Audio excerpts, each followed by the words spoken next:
देखिए दोनों दम बीच में है ना। हाँ जी मैडम, एक अपना परिचय बता दीजिए। मेरा नाम ऋतु राठौर है। मैं दिल्ली से हूँ, एक समाज सेविका हूँ और फ्री हिंदू टेम्पल्स के लिए काम करती हूँ। इस एक्टिविज्म के साथ जुड़ी हूँ। आज किस प्रकार का मैम यहाँ पर आपने आज जो कार्यक्रम हमने किया है, ये माघ मेला की एक सिविल सोसाइटी की कमेटी बनी थी।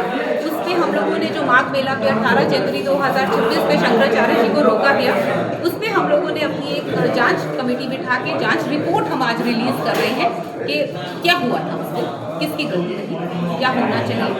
क्या मैम आपका रिपोर्ट है? हम लोगों के रिपोर्ट में हम लोगों ने यही पाया कि वहाँ पर जो एडमिनिस्ट्रेशन था, उन्होंने अपने अधिकारों का ब्रीच करते हुए हिंदू धर्म के जो सर्वोच्च पद है शंकराचार्य जी का, उसका अपमान किया है। मैम कहीं ना कहीं तो ये इसको पॉलिटिक्स में भी देखा जा रहा है। देखिए, पॉलिटिक्स हर चीज़ के साथ जुड़ी होती है, हम उसमें नहीं पढ़ना चाहते। हम सिर्फ फैक्ट्स के ऊपर बात कर रहे हैं कि फैक्चुअली ग्राउंड पे उस दिन क्या हुआ, क्या नहीं, क्या वो होना चाहिए था, किसकी गलती रही। जैसे हमने पहले भी बताया इस चीज़ के अंदर कि अगर आपको लग रहा था उस दिन बहुत रश था, तो आप उनको अनुमति ही नहीं देते आने के लिए, आप उनको वहीं रोक देते। लेकिन आपने उनका पूरा प्रोसेशन आने दिया और लास्ट में आप उसको रोक रहे हैं। वो अपने आप में ही जो वो रूल्स उन्होंने बनाए हैं उसको उन्होंने तोड़ा।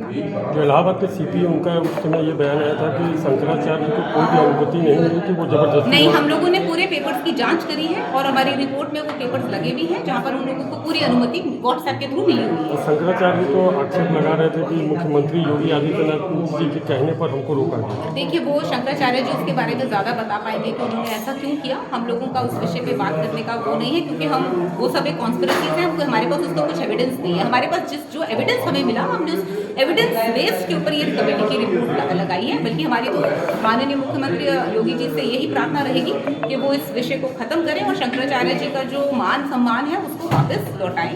जो आपके पास एविडेंस है मैडम, वो एविडेंस को लेकर अभी तक आपका निष्कर्ष कहाँ तक पहुँचा है? हमारा निष्कर्ष तो पूरा निकल आया और हम जैसे आपको बता रहे हैं कि ये जो पूरा वहाँ पे जो प्रयागराज मेला के एडमिनिस्ट्रेशन ने जो है वो गलती करी है, वो लोग गलत हैं। उन्होंने शंकराचार्य जी के ऊपर जिस तरह से ये उनको रोका गया, ये उनके अधिकार क्षेत्र से बाहर की बात है और उनको ऐसा नहीं करना चाहिए। तो जिस तरह से बाटुकों के ऊपर उनकी शिखाओं को पकड़कर जिस तरह से उनको मारा गया, वो हिंदू धर्म के कोर प्रिंसिपल्स के ऊपर एक आघात करना। तो मैडम ये भी कह सकते हैं कि जैसे मौजूदा सरकार सनातन की बात कर रही है और दूसरी तरफ बटुक की चोटी खींच के मारा जा रहा है, इस संदर्भ में क्या? जी, बहुत दुखद बात है। इसके ऊपर हम बहुत हमने रिपोर्ट के ऊपर इस चीज़ को लिखा भी है कि जिस सरकार को हम हिंदुत्व की सरकार मानते हैं, लेकिन उन्हीं के नीचे अगर हमारे ही बटुकों की शिखाओं को खींच के मारा जाए, तो यहाँ से पता चलता है कि कितनी ये तो घृणित बात हो गई कि आप कभी किसी मुसलमान की दाढ़ी को नहीं खींचेंगे, आप कभी किसी मुसलमान की टोपी को नहीं खींचेंगे, लेकिन आप हिंदू धर्म के छोटे छोटे बालकों के बाटुकों की शिखाओं को खींच रहे हैं। तो ये घृणा,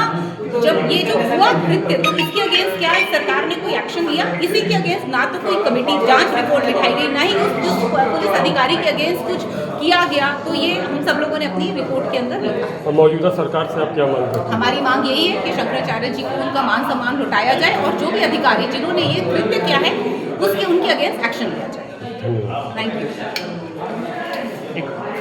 मैडम जी, एक इस पे फोटो दीजिए, पेपर में आउट करेंगे। एक्चुअली अपना फोटो बस मैं ज़्यादा नहीं, आप हाथ